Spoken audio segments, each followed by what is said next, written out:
Everyone, welcome back to Pine Hollow Auto Diagnostics. Today we have a 2011 Dodge Caravan V6 3.6 liter VVT Pentastar engine. Customer complaint is it recently started misfiring, running rough. He bought it not too long ago, so he just wants us to diagnose it and figure out what's wrong. I think he said he put spark plugs in it already, maybe some coils. But all we have is a P0300 multiple cylinder misfire and a P0430 catalyst efficiency bank 2. Let's just jump into the PCM. Start this thing up, look at some data. Alright, so some basic data pulled up. We have oxygen sensor voltages, the long and short term fuel trims, engine coolant temp, engine speed, vacuum.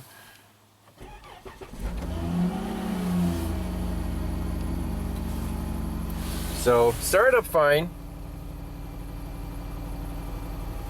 running okay, no tapping or ticking or anything. Their oxygen sensors are warming up. Now it's starting to shake.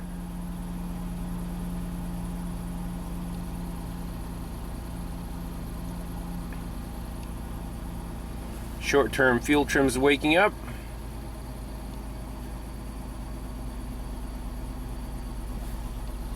Notice the long-term on bank 1 is a 1%, bank 2 is a minus 8%. Okay.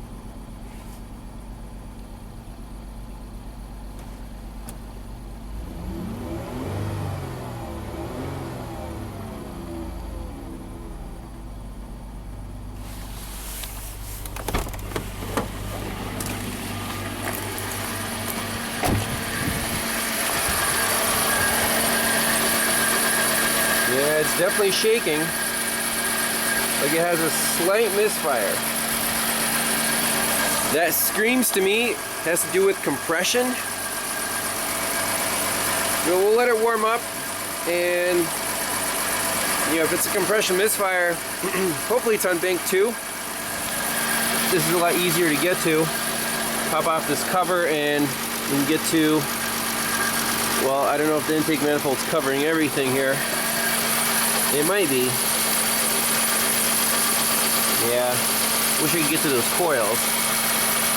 We need to determine which cylinder is contributing less than the others. So it seems to be driving fine.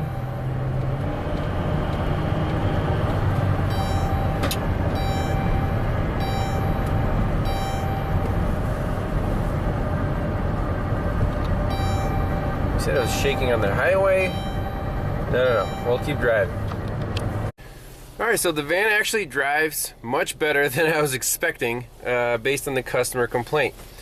The only real slight misfire you feel is just sitting here idle. It's like bup, bup, bup, bup, bup, bup, bup.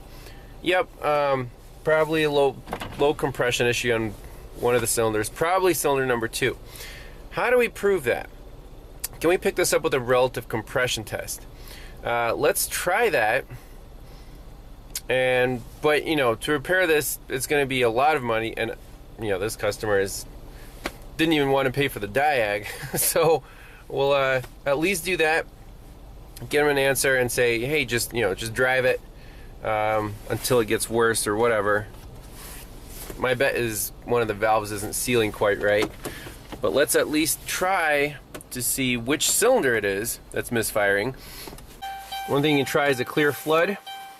So pedal to the floor, crank it.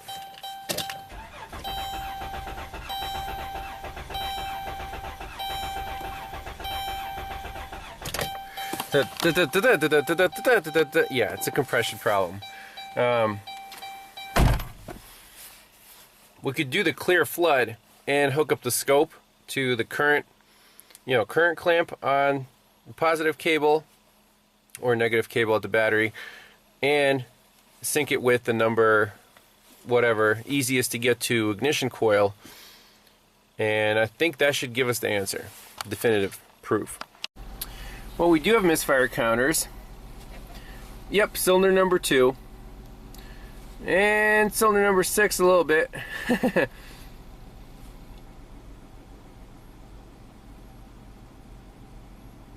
So really would be interesting to do that relative compression check. Let's graph that.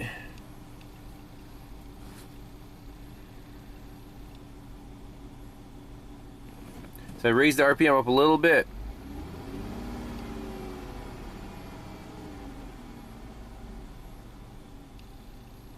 Up, up, up, up, up, up, up, up. Take a picture of that. So 2 and 6. Very interesting. Alright, so quick relative compression check. I have the air box off, and coil number 3 was the easiest to get to, just on the control wire. And then channel 2 is our amp clamp on the wire that goes to the starter. If you're not sure which one it is, just try both, and the one that has the high current on it is the starter wire. 1 volt is 100 amps.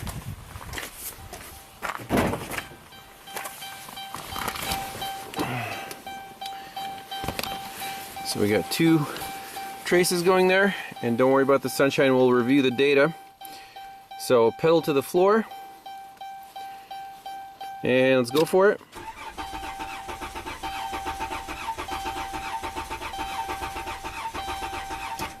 Okay, and stop the recording.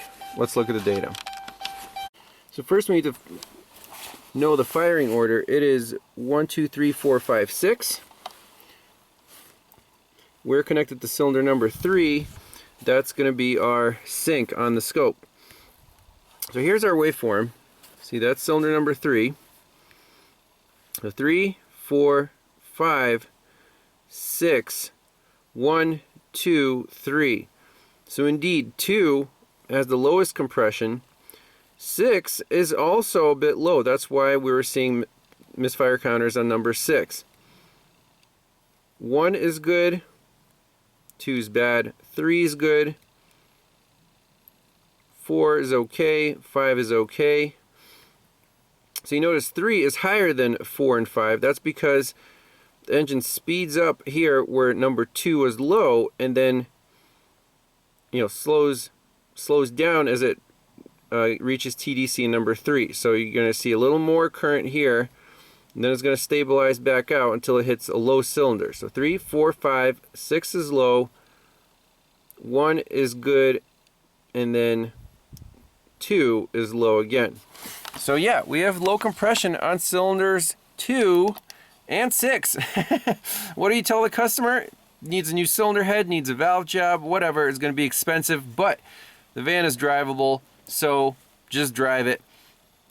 Some of the other problems, like the driver's side window doesn't work, the mirrors don't work, the washers don't work. Maybe he'll want to diagnose those. But that's it for the misfire diagnosis. So even when you can't get to the cylinders themselves to do a manual compression check, this relative compression check is fantastic. All you need is an amp clamp and an oscilloscope. Sync it up with one of the ignition coils, do a clear flood crank. We get beautiful data, and you can be 100% sure that this is engine mechanical, not fuel injectors or coils or spark plugs or anything like that. So you can be very accurate in telling the customer, giving them an estimate. In this case, probably the best option is to get a remanufactured cylinder head. Now, could the camshafts be worn down? Perhaps, but you'd still need to tear the engine down, inspect for mechanical damage, do leak down check, whatever you got to do. But this, 1 hour of diagnosis, this is how far we can get. Say, engine mechanical, do you want us to tear into the engine? So that's it. Thanks all for watching, and we'll see you next time. Bye-bye. By the way, a little bonus footage. On the Pico, we have this waveform saved. We can go to the little icon here for channel B. You can see how fuzzy it is.